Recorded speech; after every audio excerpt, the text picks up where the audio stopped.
This is Anthony Johnson, and you're listening to Happy Place. Make sure you subscribe to DNC Digital.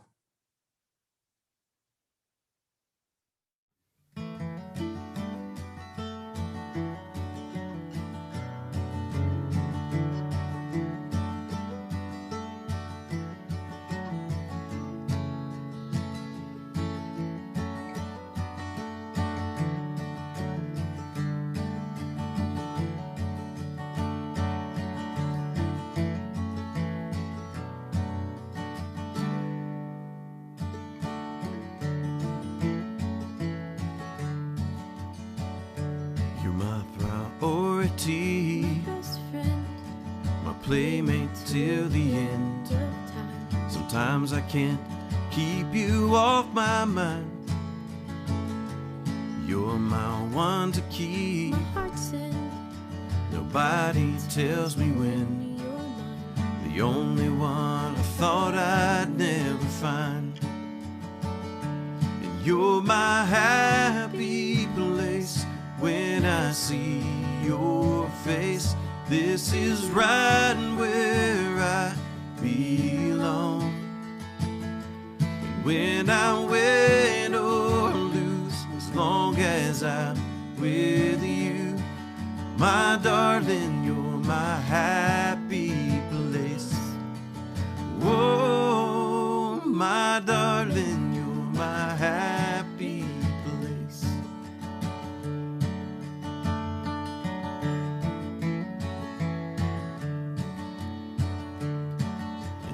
Love is sweet, Honeycomb, the bees just can't begin too clean. because again the trees spell out your name.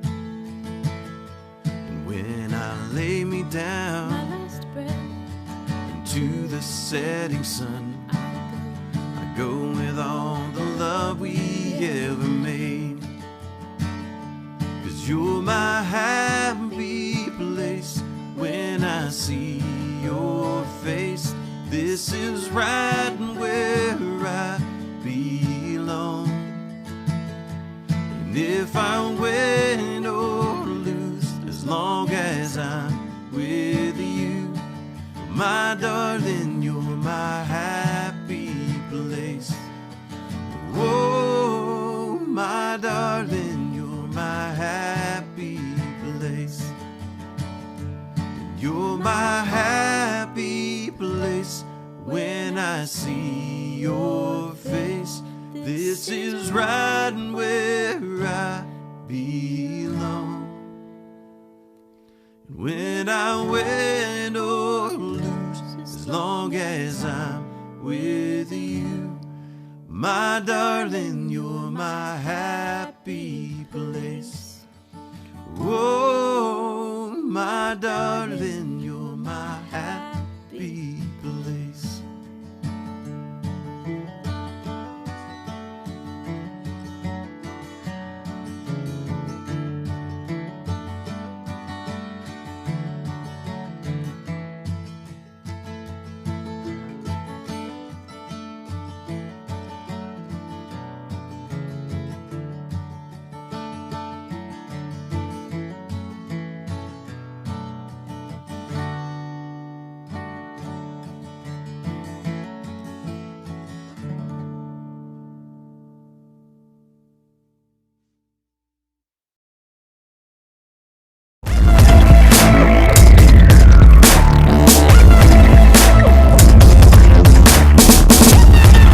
What's going on, everybody? It's your boy D from DNC Digital, back with another episode of DNC Radio. My guest today is Anthony Johnson. Anthony Johnson is a musician, very talented, residing in Georgia, and we just heard Happy Place. So I really enjoyed that song. Now we're going to talk to him about his music career, along with some other cool stuff that he's done. Anthony, welcome to the show. Thanks, man. So happy to be here, man. Yeah, this is it took us 7 days. It took us 7 days to get this done. Just for the Technology Zoom did link to not work. allow us to do this. Yeah, even though it's fiber internet, and it's just like technology will just work how it wants to work. Exactly. So you're in Georgia. One of my favorite topics is food. Now, if I were to go visit you, the one place you would take me, you only get one place. You only get one place. to Oh take my me to, and gosh. what am I gonna eat? Oh my gosh, dude. Oh my gosh. Okay, so Jimmy's Hot Dogs is one of the most famous places here in Albany. So Jimmie. So there's people like even the governor of Georgia has come out. Like a couple of governors have like campaigned down here, and they want to go to Jimmy's. So it's just an iconic hot dog place. It's nothing entirely special, but it's just one of our local icons, man. So we're going to Jimmy's, dude. We're going to Jimmy's, and what am I putting on my hot dog? Give me a classic Georgia hot Oh, dog. dude, you're going all the way. You're going chili, you're going slaw, you're going like literally everything you could possibly get on those little pink hot dogs. Let's get a buffer. What's another little hole in the wall place where I can get some authentic Georgia cooking? Georgia cooking. Oh my gosh. Like I want a little black lady to make me a biscuit and kiss me on the Yes. cheek, and then you know. Yes. All right. So we have a country buffet here in town that they do all the cooking. Like their whole entire buffet is just nothing but that cooking. So Nice. and I believe it's called Country Buffet or something like that, but it's owned by BJ Fletcher here in town. And it's got that old black lady coming in here going sugar, honey, sweetie pie, you know, and Hell yeah. so your tummy gets so loved before you leave. Fuck yeah. That's what I'm talking Like about. you better love everything and everybody by the time you leave. This may be a question for later on in the interview, but I kind of want to bring it up now because I believe food and music would easily bring everybody together. Absolutely. And my daughter was watching. We were watching we just love watching performances. So I showed her that old 25th anniversary Michael Jackson concert they did at the Garden. Do you remember that one? Where he brought out his family and they did "I'll Be There." I'm getting goosebumps just talking about it. Exactly. Yes. Exactly. So the entire crowd in tears. Michael Jackson himself is in tears, and I got choked up. And it's important to me for my daughter to see this. And I was like, look at that. Like nobody cares where you're from. Nobody cares who you voted for. Nobody cares what God you pray to. Can you talk about that on that side of the coin? Because you are a musician. Can you talk about how music is so enveloped in the unity of people? Absolutely. I would say that my experience with that, I'm going to start with this first, that growing up in a musical family, like my grandparents, sitting on the front porch of my grandparents, playing guitar, singing just old mountain songs, bluegrass, country, gospel, whatever, that kind of stuff. And then hearing stories of them traveling around with old country, like Grand Ole Opry stars like Stonewall Jackson or Jim and Jesse Reynolds. And then my parents sang, and then my sister sang, and then like a bunch of my family members extended just keeps going and going and going. So all of our family gatherings was all centered around people bringing food. But it was like this whole potluck, that kind of thing. Like they would bring just baked dishes, fried, greasy, carb, butter loaded Stuff that sticks to your ribs. Yeah, exactly. Like something that you're going to be on blood pressure medicine for the entire rest of your life just because of one meal, kind of thing. And that's like some of the most beautiful moments were shared after a meal. We would go to a living room and just sit there and just sing. And that's the same thing. Like that's what me and my wife are actually doing with our daughter now. Is we are raising her in that type of atmosphere of, you know, when we're in the kitchen and we're cooking together, and we're cooking together. We're teaching her how to put a scoop of oatmeal into a pot, Nice. singing and dancing to whatever we got on the Bluetooth at that moment, like some kind of funk channel or something to that effect, or that kind of junk. And then like food and music go together so stinking well, because even if you're not a musician or you're not a singer and you love cooking, you're creating a melody of your own, creating just an absolute orchestra for someone to sit there and enjoy. Like you're nourishing someone's soul. Exactly. Yes. And then the same thing with music. To cook for people. Yeah. I kind of don't go too crazy for myself. I just like to cook for people. I'm feeding you. I'm allowing you, not allowing you, right? But I'm helping you. Yeah. Like nourish your body and fill your stomach up with some love. Like love is an actual Absolutely. ingredient. Absolutely. The same thing, like if you go to a concert and you've got a songwriter sitting there, or you go to these little hole in the wall places like Eddie's Attic up in Atlanta. Like Eddie's Attic is a really famous hole in the wall for good songwriters. And or the Bluebird Cafe in Nashville, where a lot of these songwriters go, and you sit around them in a very small room and watch them tell stories about their songs as they go around and sing. And like you're watching these people cook together basically, and you're sitting there and your soul is just nourished by hearing these stories and hearing these songs, and it's just like yeah, I agree with that. Or you find something that is similar to your story, like, and you start witnessing with it, like you start had this two-way conversation in your soul. And God, I love that about music.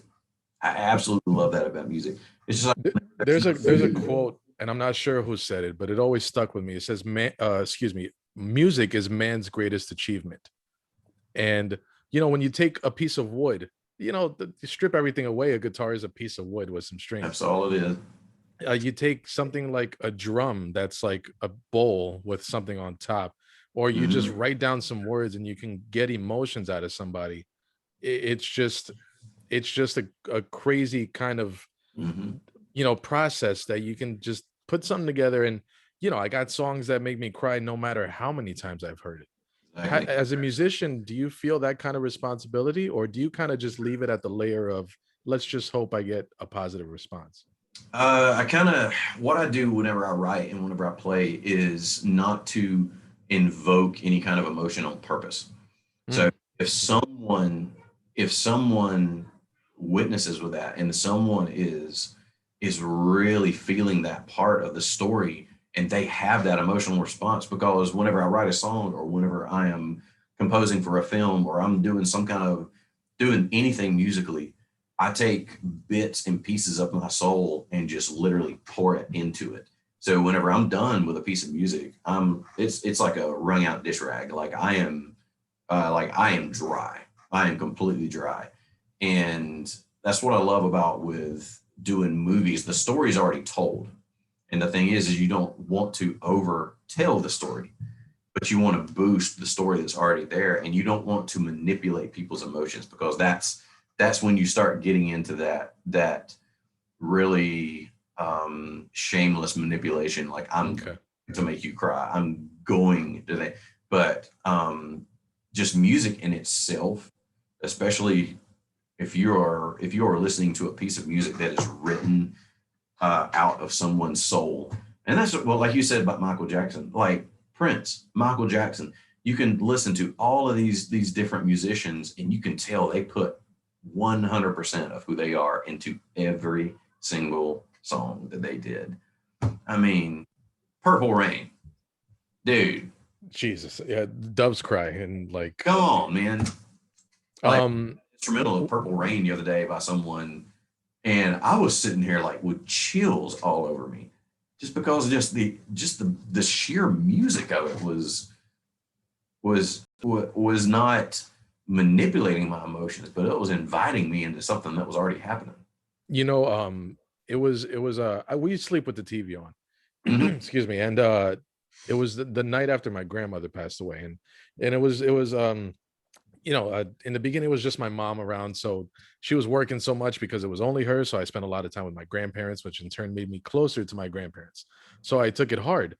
So it was like 3 a.m. I don't know what woke me up. Something woke me up, and on the TV, Smile by Uncle Kracker was playing. And it is a cheesy, like, just it's not a forgettable song, but it didn't like stick to the wall, maybe, for some. But now it could have been any song. It could have been any song playing, but now I associate that song with her. Yeah. And my grandma's name was Rosa, so it was Rose. And that second verse where he says, even when you're gone, somehow you come along like a flower poking through the sidewalk crack. And I get teary-eyed, I get chills whenever I hear that. Yes. And then there was that one, the breakdown, the bridge to the third chorus, where it was I find what I see the best of me inside your eyes and something like that. I was just Mhm. like, oh my God. Like it was just it was happenstance that it was that video, but I always associate that now. When you talk about the ringed out dish rag metaphor when it comes to your Mhm. music, how do you combine transparency and entertainment as a musician? Um, I would say it's definitely something that you have to think about as far as a ratio. All right, you have 100% of yourself that you want to give. All right, how much of that do you want to ration out into entertaining someone? What part of the percentage do you want it to be soulful? What part of the percentage do you want it to be accurate? That kind of stuff. Like what is your motivation? And it goes back to me personally. This is my own personal views on how I write and how I'm involved with different musics and things like that. Is it all goes back to, okay, what makes it successful? Okay, am I writing for marketing purposes? Then I'm going to write for marketing purposes, or am I writing to tell a story that is either I'm inspired by or I want to inspire others by? So, and then not to mention, okay, how are the relationships that are around me? Like, are they, sorry, my phone just went off. No, you're good. Uh, are they healthy? Am I out here all alone writing my stuff? Am I out here all alone trying to do my music and nobody's listening? That kind of stuff. So all of those little portions. This is a very long answer, and I'm so sorry. Like this No, is don't worry about it. This is how a my very mind works. introspective. I feel like this is going to be So very introspective when it comes to music. It's not. It's no. We're an onion, sir. There are absolutely, layers. Yes. absolutely. Kicks have layers. Uh, You mean they uh, stink? so as you're pulling all these things back, the marketing, the success, the entertainment part, the soulfulness, all of these different aspects coming into this little bubble. For me personally, like success is way above entertainment. Like I know since I've started playing guitar or I started playing all these different instruments that I play, um, I didn't seek to entertain anyone, but I did seek to tell stories to people. I did seek to be a voice for people who can't tell their own stories, but like have similar experiences and things like that. So, coming down to the wire, I would definitely say that with success, my success is not based on how many people listen to my music or how many people are entertained or how many people are going woo and got my poster on their wall or have my autograph or anything like that. That's not success for me. Success is that I touch someone's life in a way that they will remember, like you said, with smile, that they Mm. a song and now they associate it with a memory that helps them process it, that helps them think. So that to me is a is 100% success for me. Is it strengthens that relationship with music itself.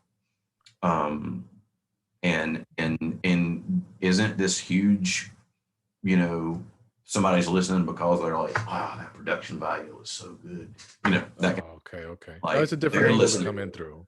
Yeah, Because yeah, of the story you told, somebody can be entertained rather than try to make it entertaining. And hey, here's my story, by the way. absolutely. Yep. So they That's they connect. I like to have these emotional connections with people, and uh, like you can't sit down with everybody and hear their life story.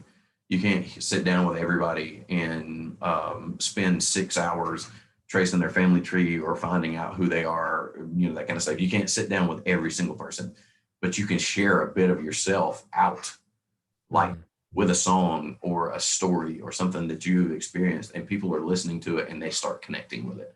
So as with that, it starts connecting all of these different branches, and that's where that success starts coming in. Is they connect with truth, they connect with true life, they connect with emotional experiences and things. You talk about your daughter, and happy belated Father's Day, by the way, which Thank is as we're you. recording, it was yesterday. How was Yeah, your Father's Day before we continue? dude. Father's Day was absolutely phenomenal. And socks and cologne, which Yeah, man. Yeah, man. yeah. Like always, always. No, I just we just had lunch together. That's just what I like. I I feel just like as we get older, I'm like, it's fine. Like let's just be together. That's all I let's want. just Just be be together. together. That's all it was. She's going to be 3 years old on the 25th of this month. And I Oh, just hey, she's a Cancer then. I'm the yeah, man. 29th of this month. Heck yeah. Well, happy early birthday. Thank you, thank you, thank you, thank you. So my birthday was May 30th, and Father's Day and my birthday, like I said, it's like within a month of each other. Right. Whenever my birthday is starting to roll around, I could care less. But when Father's Day comes around, because ever since we had our daughter, um, like my birthday, just I don't even care about it anymore. Because Father's Day, it feels like that's my new That's that's your new day. That yeah, that's my hell yeah. new day. So it's like my identity isn't wrapped up in being a father, but my identity is now in a legacy. Like it's now a part of that. So it's just like it's so much bigger than my birthday. Like it's not about me anymore. It's about her. No, of course, yeah. Now, when it comes to her, what did you see different when it came to writing songs, contrasting from when you weren't a father yet? Mhm. What kind of contrast did you see in the transition and becoming a father when it came to writing songs? Oh, dude. Oh gosh, you can listen back to so many of my old songs, and you can see so many things about relationships, and first one thing and then the other, and um, like praying for my wife, or this lonely road, and it wasn't hard broken dreams or anything like that, but it was like so it was so introspective to the point of being okay being alone. And even when I was married, I was still we've been married almost 10 years coming up. um uh even even while I was married, I was still thinking about those lonely times and things like that. So now, like, my writing is still emotional, but it's still it's not so much focused on the relationships part of it anymore. Like it's focused on experiences. And so I've seen that shift of relationship here and there and there and there and there and that kind of stuff. And like with Happy Place, like that was the first song me and my wife ever wrote together. That's cool. Um, It's cool. and Like it's something I feel like I just it sounds cheesy and not no pun intended, but I do feel happy when I hear it. yeah, Your yeah, wife has a great voice and she just the little ad libs just a compliment tiny you little thing. so So I yes, yes. wrote I wrote that to do that, to have that echo, because with this marriage and with our life, and with me, her, and Piper, my daughter, Right. like all of us together, it takes a partnership to create that song. And it takes everybody in their place and everybody working together in harmonies and meter and All rhythm. hands in, all hands in. Yeah, all hands in. It's no one over the other one, or no one's a better singer here, or no one's a better, that kind of, it's all coming together to that point of that happy place. Like, um and if I'm not mistaken, I think we recorded that in like two takes. And because it was just natural for us to just follow that rhythm to go forward. So that song is definitely an answer to that question. Is No, no, That's definitely. where I saw my writing change a lot there. When you started you say you grew up just cooking and singing with your family in the house, and then you moved on to becoming a musician. Was it a difficult transition for you when you started playing in front of a crowd rather than just hanging out with your family? Yeah, I've never been a solo guy. Like I've never been a lead guy. I've always been the comfort of, if somebody needed a bass player, I was going to play bass for them. If somebody needed a guitar player, I'm going to play guitar for them. If someone needs a piano player, I'm going to do that. If somebody Mm. backup vocals, I'm going to do that. That kind of stuff. Like I was always very, very happy in a support role, which is still my personality. Like I'm still not a full just, I'm going to force myself out there and just, oh, the land of the free, that kind of stuff. Like I'm not going to force myself out there and that kind of stuff. But um, when it went into singing my songs and performing in front of people, it was a little rough, and it still is a little rough because there's still times where I will perform and I will still walk away just completely defeated because I shared and I bared so much of myself to people. And if there was not I guess a like a spiritual conversation Mhm. back and forth between, if people if whole groups of people are just getting up and leaving, yeah, that's gonna make you go, bleh. Can you look back at a certain experience that probably gave you your biggest lesson maybe in live music? Oh, absolutely. Absolutely. I was on a coffee house circuit tour years ago. Like this would probably be 12, 13 years ago. And I was playing different coffee houses throughout the South, went from Georgia to Alabama, South Carolina, North Carolina, Tennessee, Virginia. And I think I wound up in West Virginia on my last night. And then I was going to drive home the next day. And I remember making it to West Virginia and just being so excited. I'd never played in the state before, and like I was so happy to plug in and just get going. And I set up, they had the sign ready. There was a good, 25, 30 people there, which is good for a coffee house. Like Sure. yeah, it was okay. Like I love smaller intimate crowds and I do bigger ones because I Okay. can have that conversation with them, that kind of thing. And which goes back to the success part. Like I want to have that emotional connection with people. And I remember halfway through my first set, I might have been 30 minutes in. Might have been 30 minutes in. People were talking, having their time, that kind of stuff. I don't mind that at all. But whenever the coffee shop owner started mopping the floor Oh shit. while I was playing, and even like sweeping the floor and walking in front of me, like mopping where I was at. Flipping the chairs over on the tables. Yeah, started flipping the chairs and all that stuff. I stopped in the middle of my song, turned off the sound system, unplugged my guitar, packed it up, and walked out. Like I just left because it was like that kind of shutdown.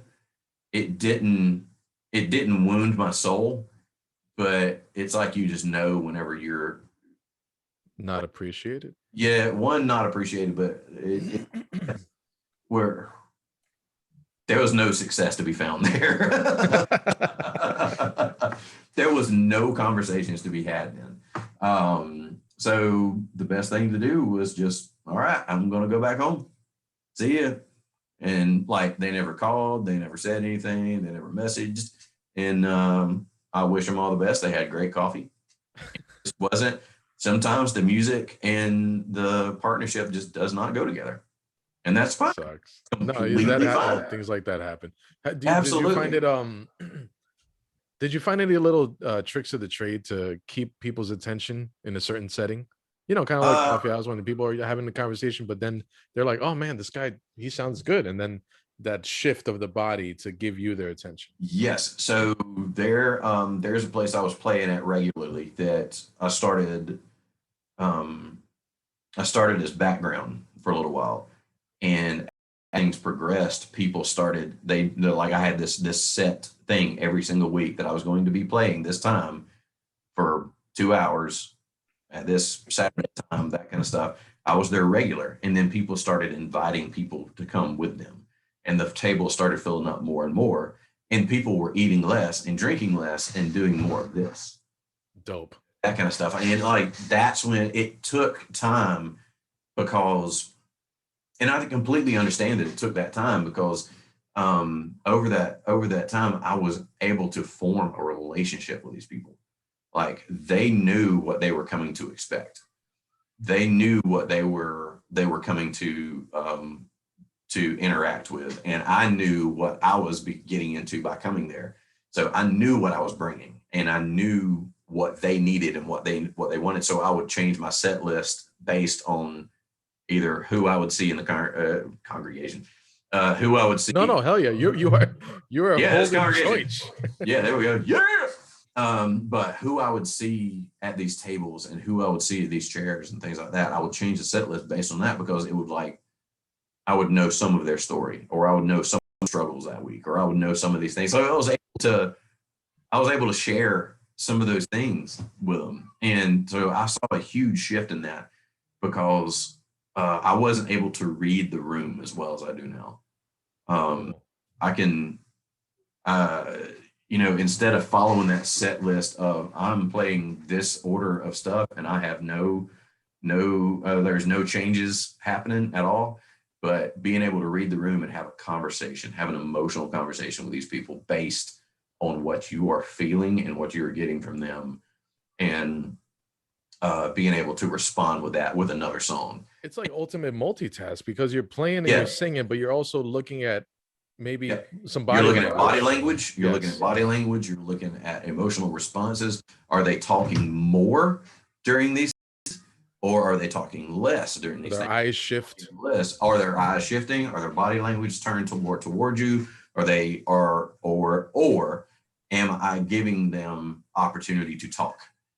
Or am I giving them opportunity to have conversations? Nice. Like I want both of those things. I want people to be able to talk, because if they're there to see me, awesome, cool. I'm so glad, thankful for that. But I also want you to connect with other people. So it's just, I have a weird philosophy about this. No, that totally works, and it works for you. That's the best part, works as long as for it me. works.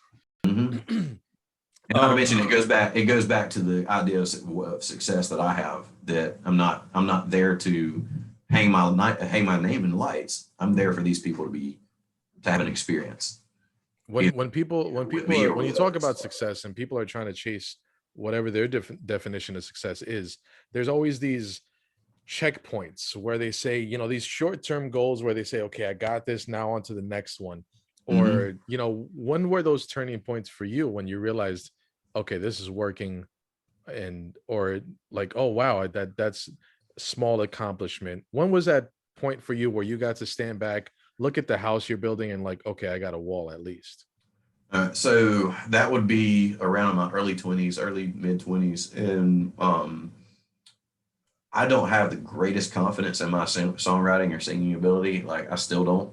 I know that I'm an okay musician. I know people like hearing me sing. I know people like hearing me play. I'm still not the best out there. I'm nothing to shake a stick at, but whenever I started getting into songwriters rounds, like, I've never thought about showcasing any of my songs like that, like coming on stage with other songwriters. I was like, holy crap, this is intimidating. I'm going to get booed off the stage. These guys have got hits after hit after hit after hit. And here I am, little podunk Anthony Johnson, getting up there singing a song. And then I would sing my song, and I would sing it with every amount of heart and every amount of soul that I had. And the audience would just be silent, like dead silence. And whenever I'm done, hearing just roarous applause from the auditorium, connecting in such a way that they were like, yes, that's it. So, and from that, I started winning songwriters rounds, like just singing my songs. And I started doing it, and I got from songwriters round, and then or open mics and things like that. And then I started getting invited into these really good songwriters round, listening room in Nashville. Like, I've done that a few times with other songwriters across the stage. I got invited to be a featured songwriter at the Bluebird several years back. Like, I'm not even signed to a label. I'm an independent guy. Having an independent invited by another songwriter who is absolutely established in Nashville, to invite me into his round to say, I believe in you and I believe in what you write. Come sing with me. Come tell these people what your story is. That kind of stuff. That's when it started to shift for me, is it was striking a chord. My stories that I was writing and the music that I was writing were checking boxes for people. And I started seeing it connect. And what was the most surreal pat on the back that you've gotten? Oh, definitely Bluebird. Yeah. Bluebird, 100%. Like, people thought that I was an established Nashville guy, and that was like that blew me away, like insane away. And I've got a few songwriters up there now that I still keep in touch with. Um, but whenever my definition of success changed, that's when I kind of started pulling away from Nashville. As I started, I'm like, I don't that just was not the life that I wanted. Got Uh, it. Okay. that was going to be a sacrifice. There was going to be a lot more sacrifices that I was not willing to make, because relationships would have been broken, relationships would have been either severed or something like that. And whenever my definition of success is based in relationships, I couldn't, those two things didn't coincide. So I kept doing, things like that. So, but yeah, go ahead. No, how did you feel? Because when you talk about relationships being made and Nashville and stuff, you think about the business model now, Mhm. where it's changed, where it's streaming now. It's not more so like CDs like back then, Yeah, us yeah. old guys. And how much has the business model changed in music, even over the past 5, 10 years? Oh gosh, man, when it went to streaming, gosh, I know me personally with CD, I've still got boxes of CDs that I haven't sold from years and years and years ago because I had just way too many made. They're never going to be sold. They are coasters now, dude. Nice. They're absolute coasters. But there's so many people like on Spotify and iTunes and Pandora. Like I feel like Pandora really, really changed how streaming works. That's because you can get on Pandora and then all of a sudden it's everything shuffled. Like you get to hear these bits and bobs of all these Yeah. different artists and different musics. And it's like it starts tuning you in to these samples of different artists and things. And now with Spotify, you can just go in there and just be like, okay, I'm paying this monthly fee. I can listen to unlimited music. I don't have to buy these albums anymore, but I'm still with this streaming, they're still getting paid. Right. Even though it's a minute amount from streaming royalties and things, because I still get a check for streaming royalties and things every month, which still surprises me that people are still listening to my stuff. So It's like, good stuff, man. It's good stuff. so that people are still listening, but it's it's definitely changed so much, especially like in my grandparents' time. They recorded on reel to reel tapes. Like this back here. This is how I listen to my grandparents' stuff. I have this noted down because you have some beautiful pictures on your Instagram. Um, Vintage music equipment. Yeah, man. So tell me about your relationship with, is it like the rustic slash primitive craftsmanship that went along with that, or was it more a connection to your grandparents? What what It's what are the, more what do those things mean to you? any kind of medium that has caused music to be um, replicated is I'm a fan of, because each individual thing you can listen to the exact same song on a reel to reel tape player and it has a quality to it that can't be found outside of a reel to reel player. You can listen to the exact same song on vinyl, which all these are air. Yes, yeah. Listen to the exact same thing on vinyl and it hits a part of your soul from nostalgia, the little clicks and hisses and pops and high notes and all these other kind of things. I have a song called B-Side that I wrote several years ago because I had a record player next to my bed that I would listen to music every single night, would like go to sleep, and I would be asleep by the time the A side was done. Like I'd be just gone and it would just turn itself off. But I realized that over time I was only listening to the A side of the record all the time, all the time, all the time, and I never went over there and flipped it over. So when I flipped it over to the B side, there was a whole new world of opportunities, and there was a whole new world of experiences and things like that. So that's why I wrote Kind that. of parallels to like Dark Side of the Moon, that kind of idea. Yeah, dude. Yep. That's awesome. Yep. When we're talking about the streaming stuff, it's not only that. I feel like excuse me. Mm-hmm. Uh it's not only that. I feel like when it comes to covers, because you're doing coffee shops and stuff, and you need to Mhm. play stuff that they know. That people know, yeah. Is it difficult to make? Because for me, I'm always fascinated when I hear a cover and you're expecting this note on a certain lyric and they change it, and you're like, oh, that worked. Like That's that was yeah. amazing. Do you find it difficult as a musician? I'm pretty sure now, playing like 20, 30 years, it's different, but how does one know which note to hit on a cover to make it work? Gosh, I think If it all, if that's even a question, like I yeah, don't that's know. that's a perfect question. So gosh, I'm gonna be that ADHD dude that's just gonna answer it with a 30-minute long. No, go ahead, man. We got time. So it goes back to where, like, I'm a self-taught musician. I've learned by ear. My grandfather and my dad showed me a few chords.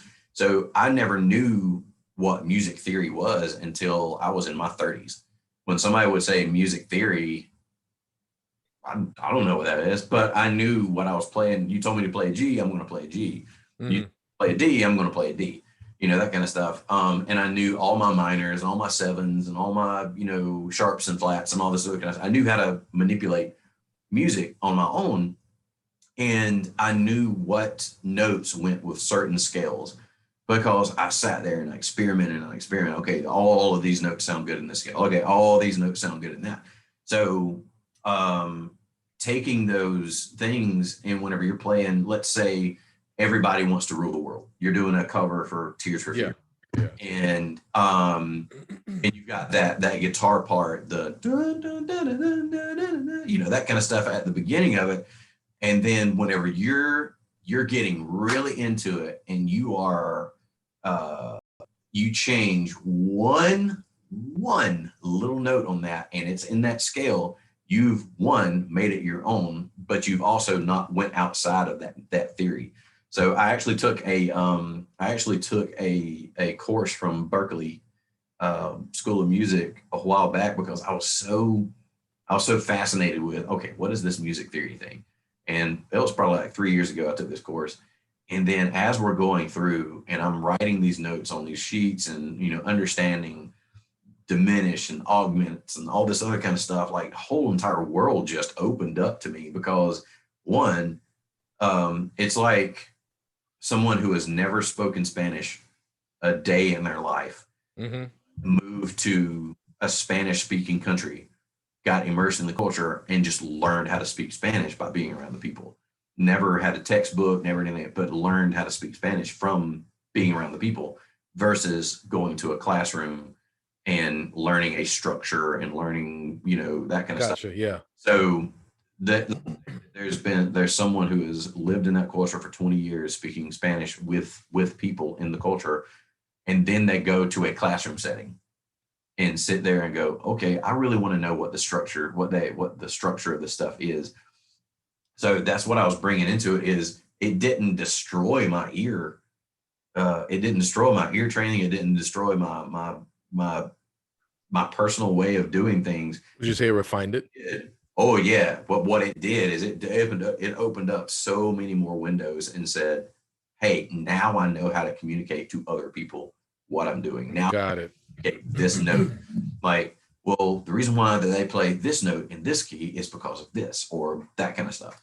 So it's That's just cool. it's so cool. Like it I love blew my listening to mind. covers. I love listening to covers, and I always appreciate a singer songwriter's own originals. But Yeah. when you hear a cover and they just like do this one falsetto on something where it was a lower register, and I'm like, Mm-hmm. I didn't even know that existed. Like it's a mind blowing thing. You and I met through social media. Yep. Coincidentally, I think On Father's Day stuff. It's the on Father's Day Father's Day, yeah. giveaway. The Father's Coincidentally, Day you giveaway. won a contest I ran last year. Yep. Where I am sponsored by Can You Handlebar, which is a bunch of great guys. Use my promo code DNC Digital for 15% off. But I still use Can You Handlebar to this day because love those guys. They have they great are stuff. amazing. So I'm not a social sponsor. media itself, oh hell yeah. Social media itself is an easy avenue to get discovered. Not easy, I'm not going to say easy, but it's a larger avenue to get discovered where anybody can just kill it on a cover, and then a record executive spots them, or Mhm. somebody with a venue spots them, I want you to open up for this person. How much more has it opened up for musicians or anybody who wants to be successful in any certain field, like social media being, what has it done for the music business? Oh, it is. It's opened up, especially with everybody going remote. I was having like definitely with COVID and things like that, like people coming home and recording interviews like this. Like you don't have to fly anywhere to do this stuff. Like Right, yeah. these people can sit there and record their own things in good quality mics, good quality setup for way less than it costs for going into a studio. And even though going to a studio is wonderful, I do not. Use that reel to reel player in the vinyls. Yeah, man, exactly. Like you got all these options and things like that. But with social media and sharing their stuff on Instagram, uh, Facebook, Twitter, all that kind of stuff, like if people connect with 30 seconds of a song, they're probably going to share it. They were like, they're 30 seconds in. We're like, oh yeah, Oh, this is good. I'm gonna, yeah. like I'm going to share this. And then it goes out and then it just keeps getting shared. And dude, that without that, especially with the modern technology that we have that is so instant to where millions of people can listen to one thing at the exact same time, Right. literally anywhere in the world. Dude, what a day we live in. Like, what a day, dude. Like that, no other part of history has this right now. Right. I tell people, Other than radio. Like we had radio, but radio only has a certain reach. But now we're global. I've developed relationships with people in different fields where they're trying to, do things and like, I don't like Instagram or I don't like Twitter. I'm like, hey, that is free promotion. If you word it correctly and you present it nicely, this is free marketing, free promotion. Like, I mean, you're in charge of it, but it's all free. Um, I'm sure you've dealt with it, but I'm wondering if you have a good story about like the most annoying heckler in any show that and anything pops out when you think of a heckler. With a heckler, I don't think so. Like, I don't say that I've been the brunt of a heckler or anything like that. Well, that's good. But That's a good thing to say. I have I've been stalked a couple of times. Wow, bro, it's the beard. You know what, Anthony? It's the beard. It's the beard. It's the beard. It is. People love red beards. I don't know what Can it you is. handlebar, man? They can't. They wanted to see if they can handle that handlebar. The reason why my beard looks so silky and gingery is because of Can You Handlebar products. What do you use? I use the beard soap, the beard shampoo. The beard shampoo, the black bottle, right? Yeah, the black bottle beard shampoo and the Joy. I think it's the Wisdom. It's the Wisdom beard oil and the Joy Try oil. So whenever I'm getting, it's everywhere. The dry oil like really helps with that. Oh, that balm. Like they sent me a brush and the brush and the balm perfectly in the balm and just it's beautiful. It's so beautiful. It's done. But yeah, like I think the funniest one was I did several concerts or something around here in my hometown, and this one lady was just absolutely like, bless her heart. She Hold on, you need to explain because I just learned about it just a few months ago. What does it mean when people from the South say "bless your heart"? Bless your heart is the kind and most passive aggressive way you can say, "What an idiot." No sugarcoating there. Like, oh, that person has had their blinker on for 3 miles. Bless their heart. That kind of stuff. Yeah. But I remember they showed up at my home. Like they showed up at the house with a dessert they made. With a what? With a dessert that they had made. And they had this whole thing of like, I was with my parents at the time, and my parents was like, "Hello?"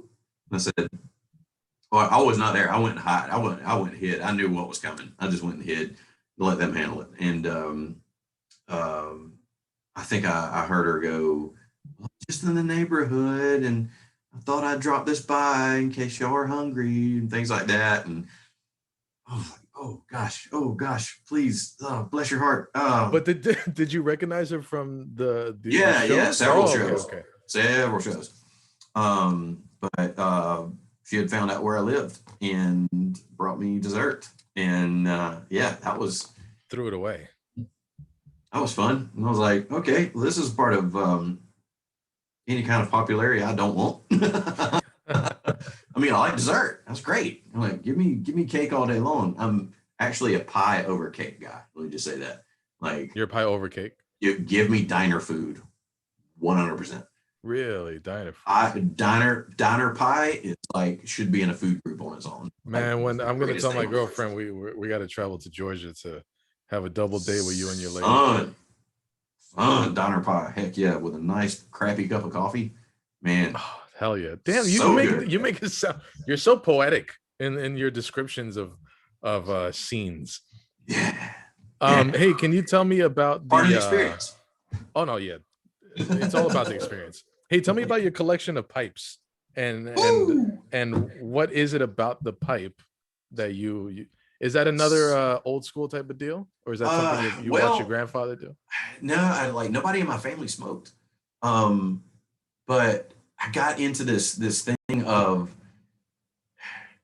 It's a beautiful collection. Like it's very like they're very yeah. nice. Yeah, I even got they're stretching back to the early 1900s. I got one from 1869 that was a gift to someone at the highest point in the Transcontinental Railroad. Like of all the things to collect, like it's engraved to give to someone because they hit Sherman's Pass on the Transcontinental Railroad. Wow.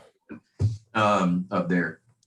But I got into pipes because there was a certain just beautiful quality to them because these are made by immigrants. These are things made by people who needed jobs back in those days, Great Depression and that kind of stuff. And they're still today. They're still here today. There are pipes that are still going 100, 200 years later that are still smokable. They're still quality. They're still all these things. And I got into this catharsis of restoring and cleaning these things and getting them back to their original luster and shape and things like that to where it looks like they're coming right off the shelf. And there was a music in that for me because it was taking something that no one wanted and it was giving it a new life. Don't those little nicks and cuts and scrapes kind of add to the story though? Absolutely. It's like a cast iron pot. Like right. over time, that cast iron is going to imbue qualities what you've cooked in it. And the same thing with those pipes were sitting around with C.S. Lewis and J.R.R. Tolkien, like sitting around in the Inklings when they're telling these stories in when they were smoking their pipes, like it was causing them to stop for a moment and think because you have to shut up to smoke a pipe. Right. Yeah. You have to shut up for a moment. Like you have to be quiet, which is causing you to be like focused on what you're about to say next. So it's like that scripture that says like being slow to speech, making sure that what you're about to say is thought out well. And pipes did that for people. Like it's a small amount of tobacco, but it was always around conversation pieces.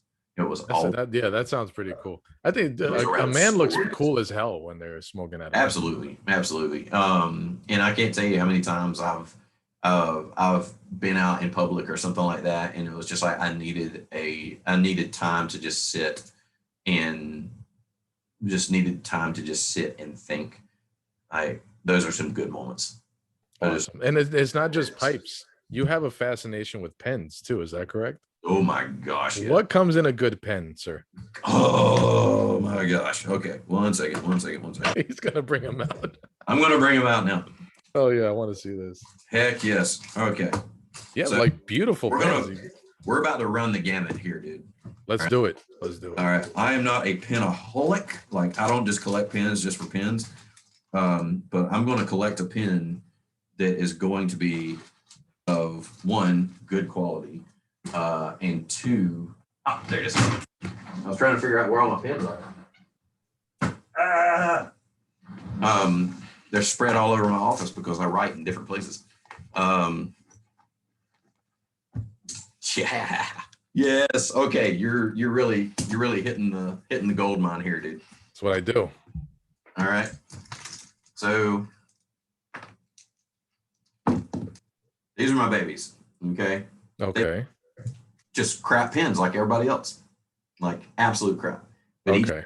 has a singular purpose, and it can be anything from journaling in a book about my thoughts. It could be something that is thrown away, like this pencil was given to me by my mother and father whenever I was in grade school. Like I was probably first or second grade, and I still have these pencils.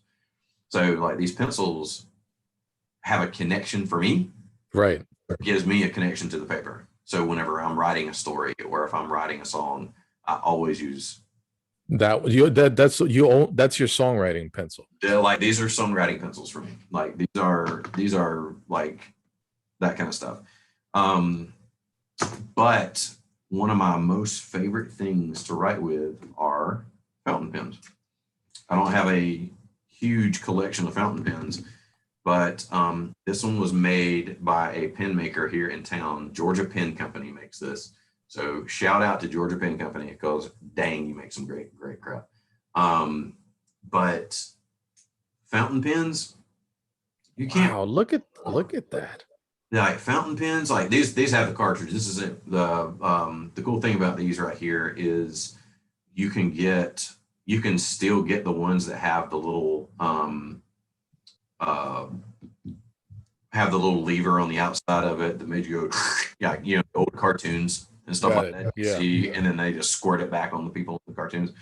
But this is the modern version of those where it has this little plunger where you just stick it in the thing and it'll just like suck up the ink there. But I digress.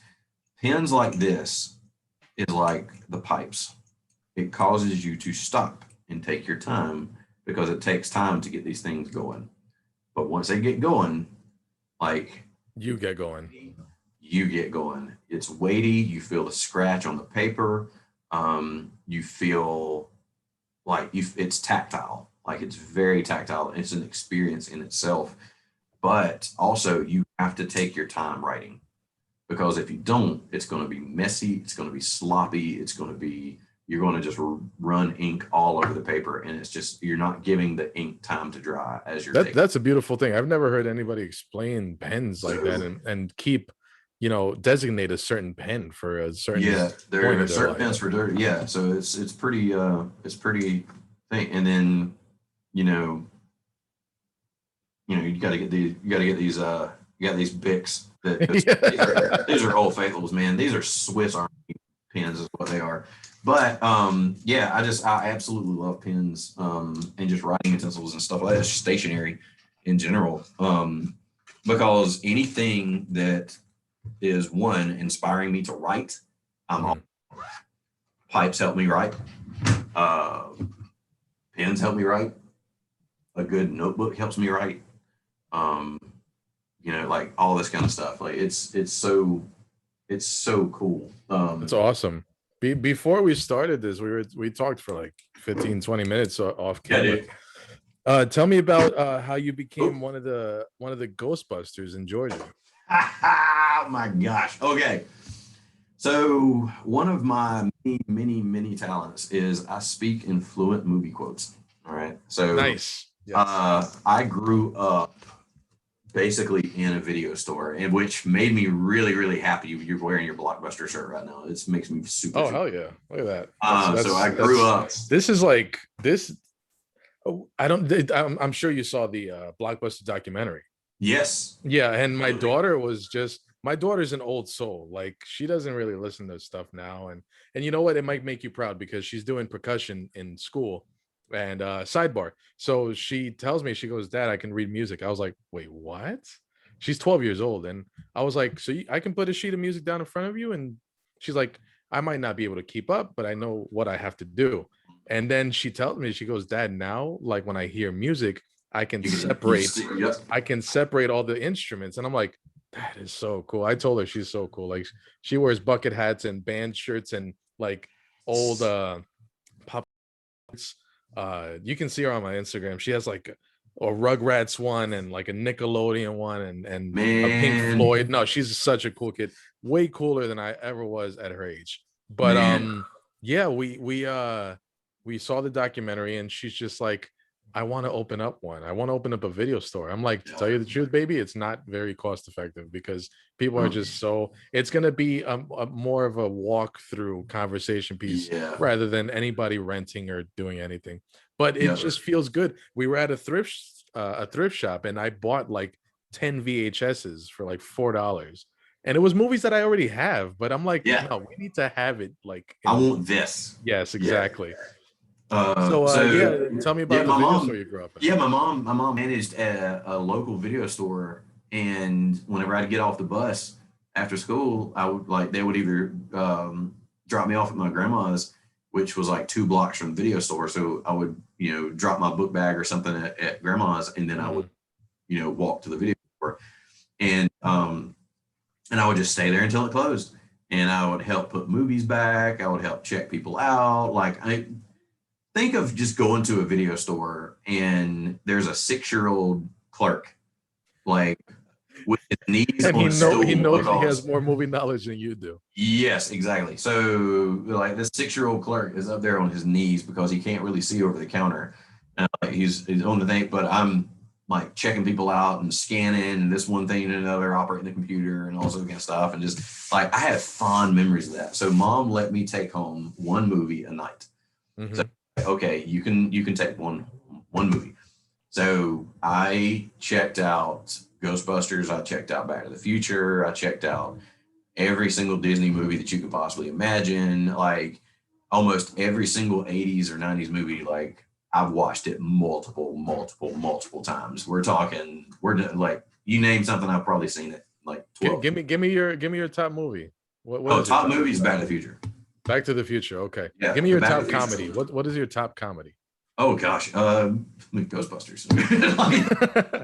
How about But, I mean, Spaceballs? like, Is it's Spaceballs on your across the- list? Do what? Is Spaceballs on your list? Dude, anything Mel Brooks.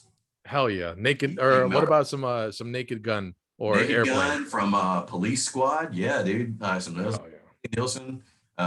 Like I loved watching Police Squad when I was a kid, and I remember how silly it was. And then they started making movies about it, and then you have all the Police Academy antics and all that kind of junk.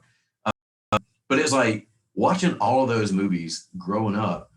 One of the ones that always stuck out was like Ghostbusters. Like you think of those proton streams, like it blows your mind just the CGI or the way that they did the animation in that movie. It still holds up to this day, and people are looking at it going, "Holy crap!" Like that is just absolutely amazing. So I always wanted a proton pack. I always wanted my own suit and all that kind of stuff. Well, we had a local Comic Con several years back, and I didn't have anything to wear or anything like that. I was like, okay.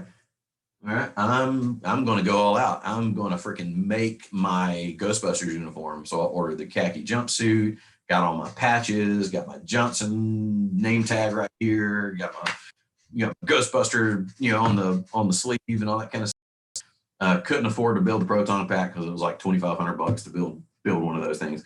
Wow. Yeah, it's insane. But I wound up going to the local con and met up with some other Ghostbusters. But these Ghostbusters had a table.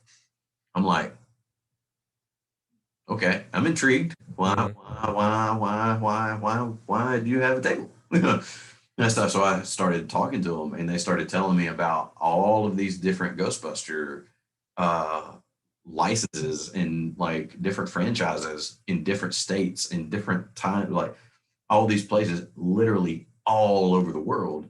People who get together, they dress like Ghostbusters, they have their proton packs, it's a whole entire community. They have ectos, they have all these kind of things.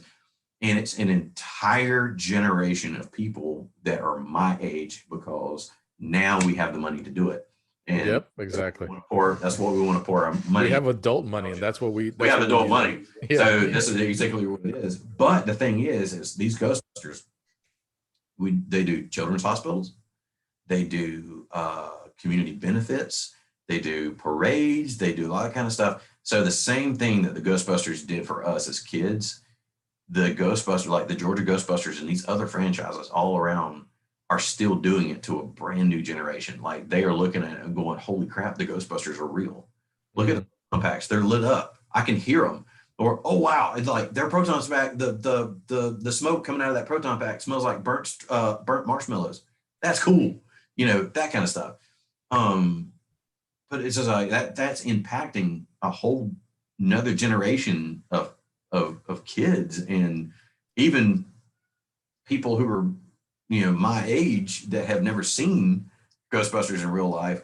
Whenever they start walking down the street and you see this 59 Cadillac hearse Hell yeah. around with lights and sirens blazing from a memory that like only a memory that you had, like it's going to make you feel 5 years Well, the same can be said for music, because the music I grew up on, I'm showing my daughter, and she's liking stuff from the 80s and the 90s. And I mean, all the stuff that we grew up on, I wanted my kid to have these experiences in her childhood. So I was like, we're gonna sit down, we're gonna watch E.T., we're gonna watch Home Alone, we're gonna watch Miracle on 34th Street and stuff like that.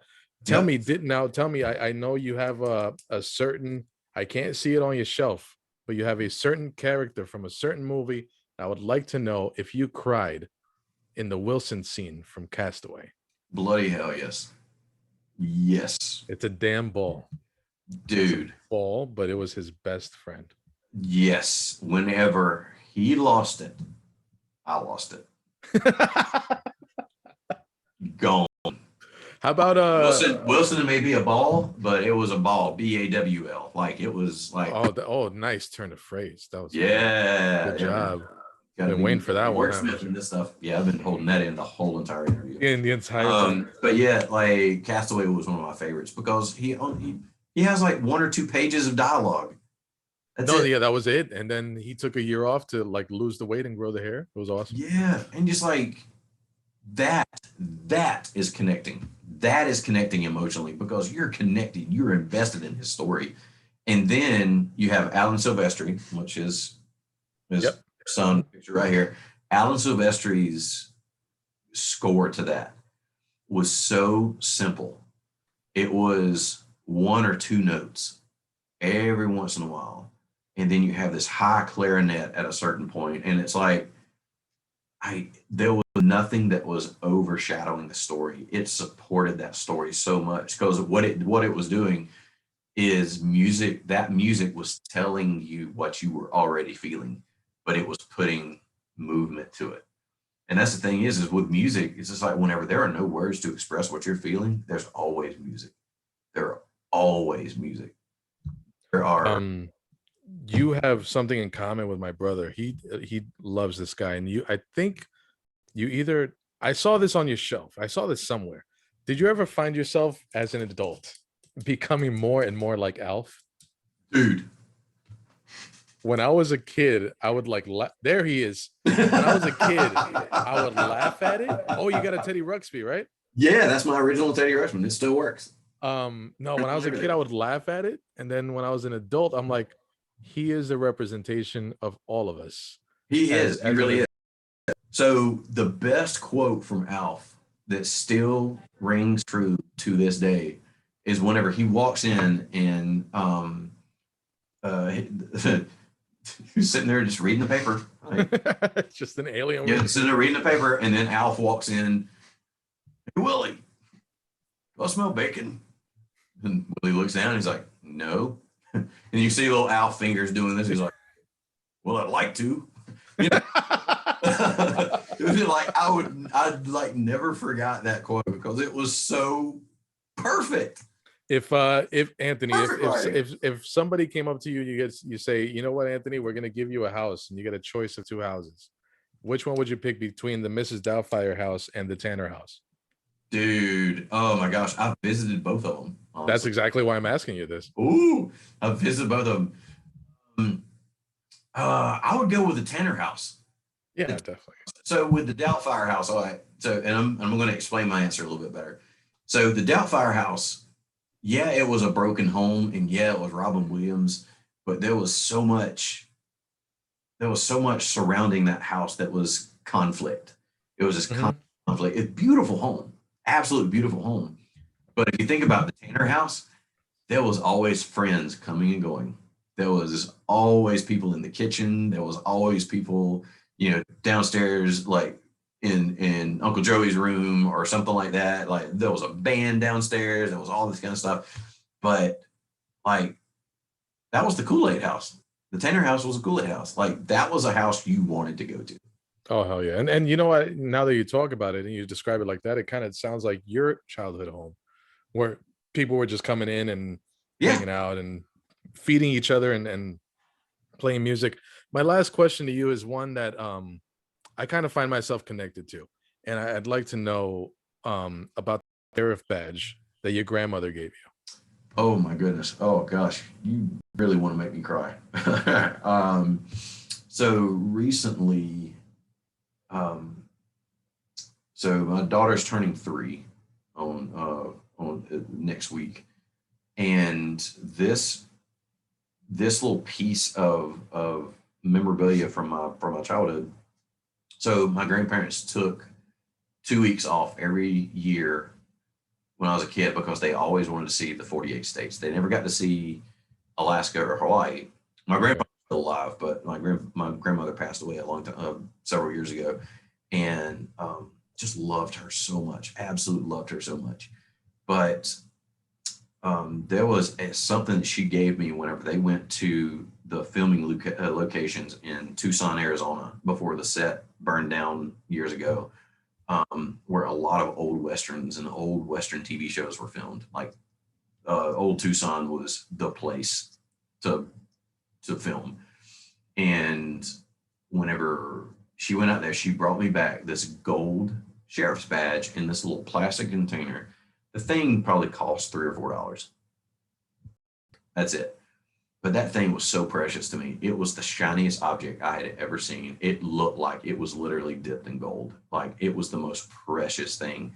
It felt like it cost $20,000 to me as a kid. So um, I'm not a hoarder or anything like that, but I like to protect my things. And Hmm. I like, if there's something precious to me, I like to make sure that it's taken care of, and I want other people to enjoy it too. But this thing had heavy emotional weight for me. So I kept it in that plastic case for years and years and years. I got it maybe when I was 9 years old, 9 or 10 years old, and I'm 39 now. Um, so it's been in that plastic case with a little Kleenex, so I could wipe the dust off it every once in a while. I would open the case and I would wipe the dust and then close the case and then keep it in there. I never once took it out to look at it. Never once put it on anything like that. But just a few weeks ago, there was something. I've been parting with different memories in my life and either giving them away or selling them or something like that. But there's a time in our lives where we have to look back on our memories and say, I have the memory and I don't need this anymore. It's time to part. It's time to heal for a little bit.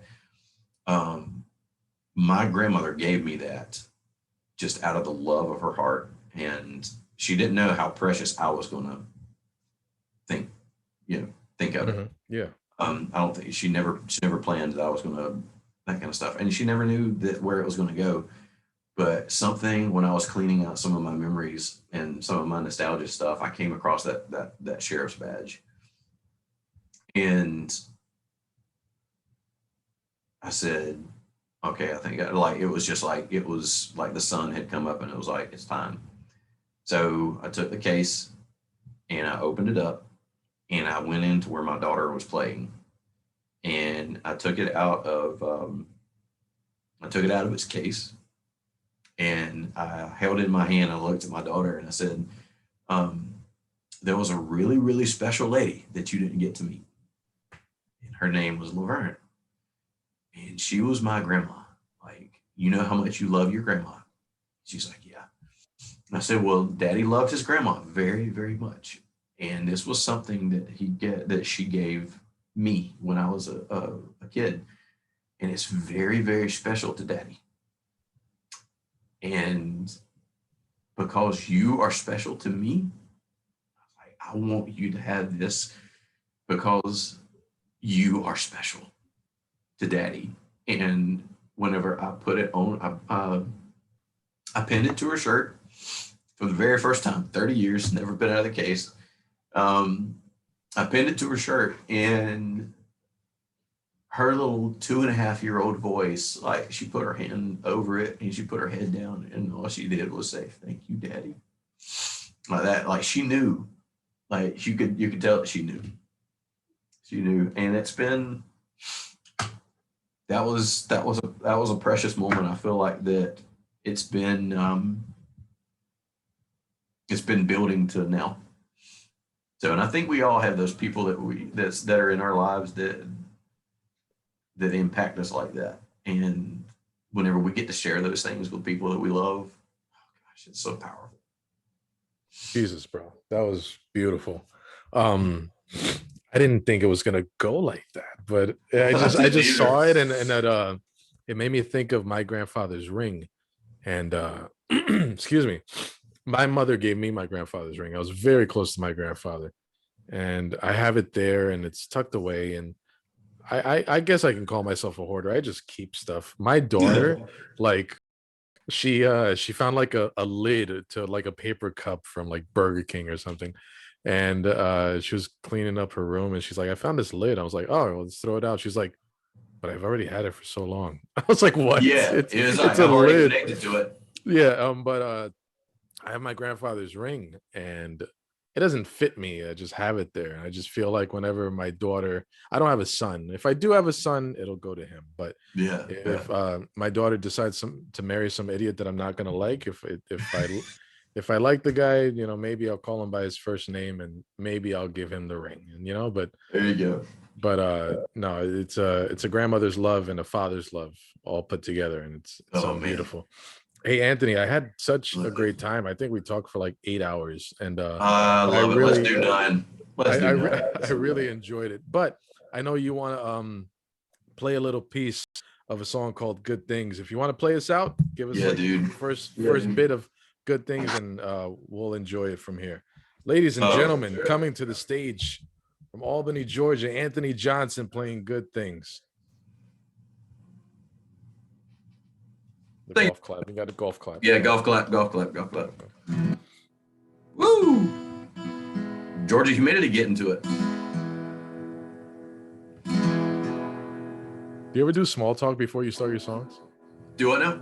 Do you ever do small talk before you start your songs, like that lounge, Absolutely. like the lounge Absolutely. piano? Gotta get that small talk in there. And then Do you nickname people by the states they're from? Like, hey, North Dakota. no. Woo. All right. Well, this is actually a song that I wrote in a coffee shop right before a performance because I got tired of singing the same exact songs every single night. So I grabbed one of the postcards off of the counter and sat down on the couch and wrote this. And so I hope it kind of helps you out a little bit. Tell a little story of your own.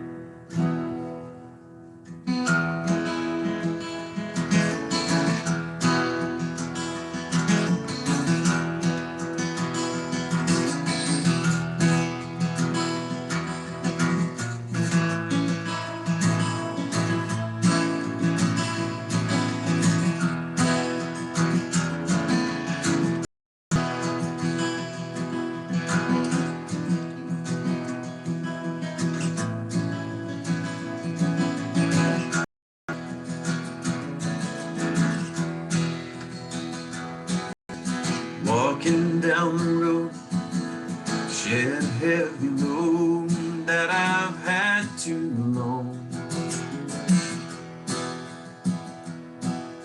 Smell the summer air without a single care and a brand new song. Burdened for too long with the same old songs to sing.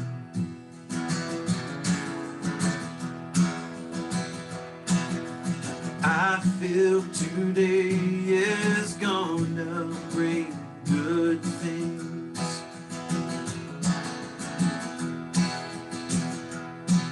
When the sun is going down, there's no need to frown and cry.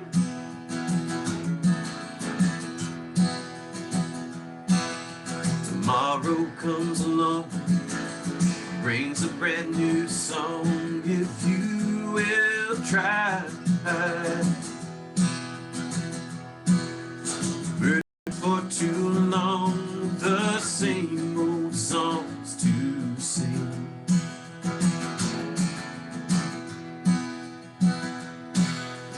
I feel today is gonna bring good things.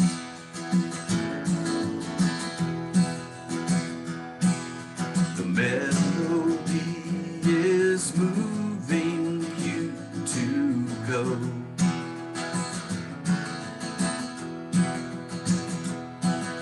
Your feet are pounding every single note.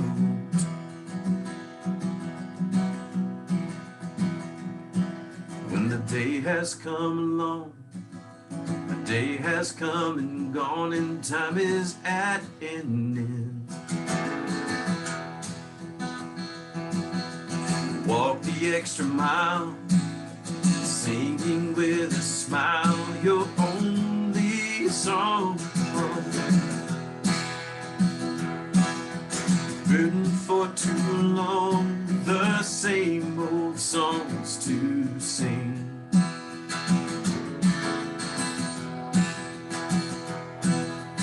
I feel today is gonna bring good things.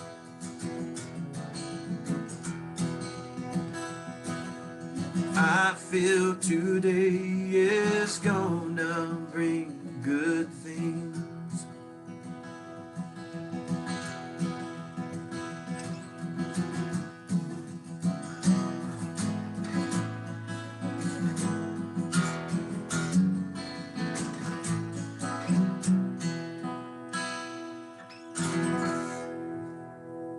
Ladies and gentlemen, Anthony Johnson. Thank you so much. That was so cool, man. That was a great song. Thanks, dude. No problem. Let them know where they can find you on social media and where they can listen to you on Spotify. You can actually, my last album was released for free. You can go to ajonline.net, and the entire website is just the album streaming, and you can find me on Spotify. There's actually links to Spotify, my Spotify albums on ajonline.net. So yeah, it's good And stuff. you also have some stuff on YouTube. Is that correct? Or is I got a little bit on YouTube, not much. Okay. But All right, it's well, mostly Spotify. Make sure you guys check them out. The links are in the description. This is D. You can find me at DNC Digital on Instagram, Twitter, and Facebook. Make sure you guys like, comment, and subscribe if you can. Help your boy out with the algorithm because it's so weird. And I want to have people listening to Anthony. Anthony, thanks again so much. That was awesome. Everybody, again, Anthony and I can attest to this. If you need anything for your facial hair needs, make sure you go to canuhandlebar.com. Use my promo code DNC Digital for 15% off. Everybody have a great night and take care.